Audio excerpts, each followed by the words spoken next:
Richard Agar questioned the attitude of his side after last week's draw against Salford. They'll need positive attitude in abundance coming over to St Helens, with more players joining the injury list. Justin Poor, Ali Lawatiti and Tim Smith have all joined the injured reserves, so it's more changes for Richard Agar to make.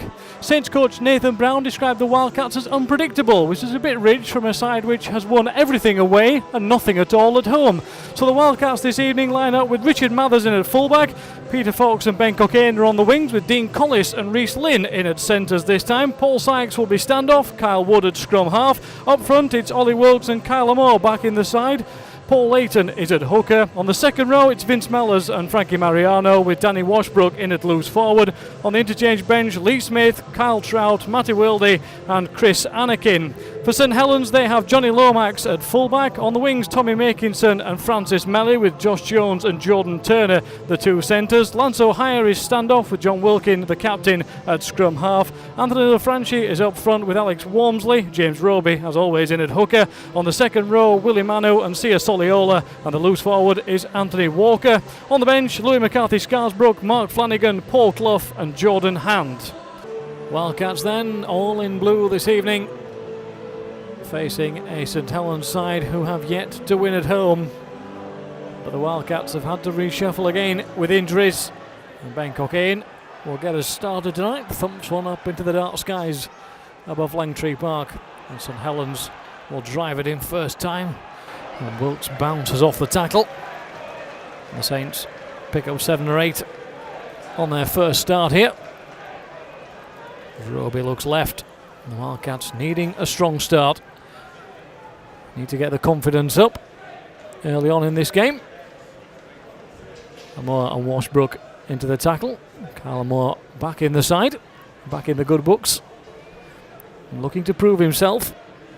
He's strong in the tackle again here this time. St Helens only as far as the 30, but still with a couple of tackles to spare here. They'll go for the early kick and thump one downfield. It's going to bounce in between Cockayne and Mathers. The bounce is not particularly too bad, and Cockayne will drive it up towards the 30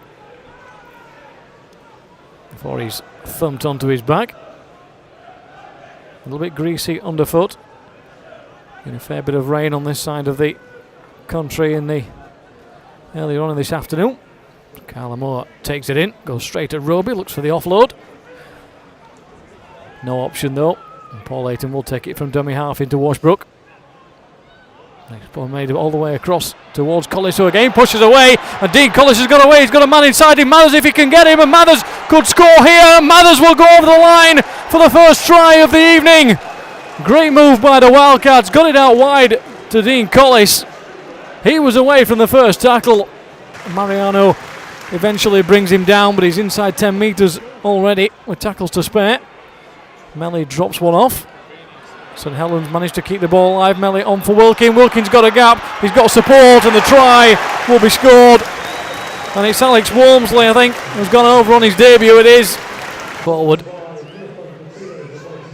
Roby dummies the pass, then does eventually give it to Wilkin out the back again for Lomax. Got men over. Lomax has spotted a gap, and Johnny Lomax is away. Oh, that's a magnificent try.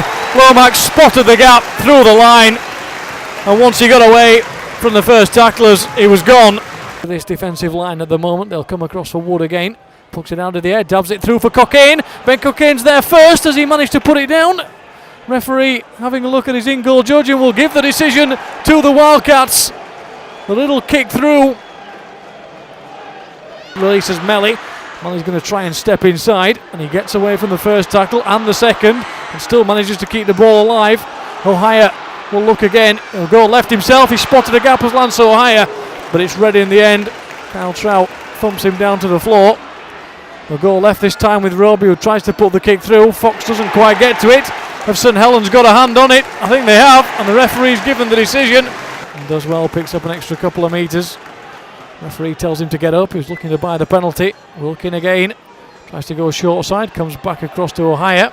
Dummies the kick through. Eventually does get the pass away for Turner. Turner on for Melly.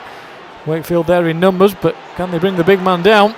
He manages to keep the ball alive. Find Turner again, and Turner will go over the line for the score. Time.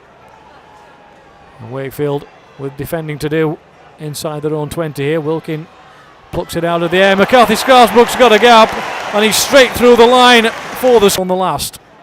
They'll come right this time, tackle quickly. Smith will dab the ball over the line. Soliola will have to take it, and he's taken down behind his own work. Mildy again for Sykes. Sykes comes back across field this time for Mathers. Wilkin had read it. Mathers manages to get away, and that's a great kick over the top, looking for Fox, and he's just bounced off it by Francis Melly in the end. But there's an offside decision against St Helens. Smith for Washbrook. Washbrook's got a gap. He's got Collis out wide. Indeed, Collis will take it in. Might need some help here, but Collis is over the line for the score, and the Wildcats are back into it. Washbrook with the initial break. Indeed, Collis was on his shoulder to profit. O'Hire comes out of the back for Lomax, up from full back into the line. Johnny Lomax again sees the gap round the back of Lee Smith and zips through the line for the score. To do over the week ahead of that game against Leeds, as Manu tries to get away. Lomax is there again, looking for the try. He pushes off, and Johnny Lomax has gone over the try line again, profiting from the initial break. Tackled on the 40. Clough waiting to come back on for St Helens. Whip the ball on the back. Lomax does well to take it off his bootlaces, and Soliola's got a 2-on-1 on that far side, and Sia Soliola has a man outside him, and St Helens will go over for the score again. Breakaway down the right hand side, and the Wildcats completely stretched out. Defensive line like a full car park. Namor pushes one off in the form of Paul Clough. Wakefield looking for the score. Will he trying to just burrow his way over? Has he got it? No, he hasn't. He's held up, says the referee. Defensive effort, but St Helens determined to turn the thumbscrews even further. O'Hire has tried to take himself over, and I think he has. He's powered himself over the line in the end, took the tacklers with him. 30 metres to go. Smith dummies a couple of times, and then we'll just put the kick over the top, and Ben Cockayne will chase it down. Bounce isn't favourable to him though, and it's picked up by St Helens, and they will end the game with ball in hand. And a fitting end to what's been a committed, but in the end unsuccessful performance for Wakefield, as O'Hire thumps the ball out of play and brings the evening's activities to a close. And it's St Helens who've taken what in the end is a comfortable victory, although the scoreline perhaps is somewhat harsh on a Wakefield side who kept working right through to the end, but with depleted numbers, depleted even further. Final score at Langtree Park: St Helens 52, Wakefield Trinity Wildcats 18.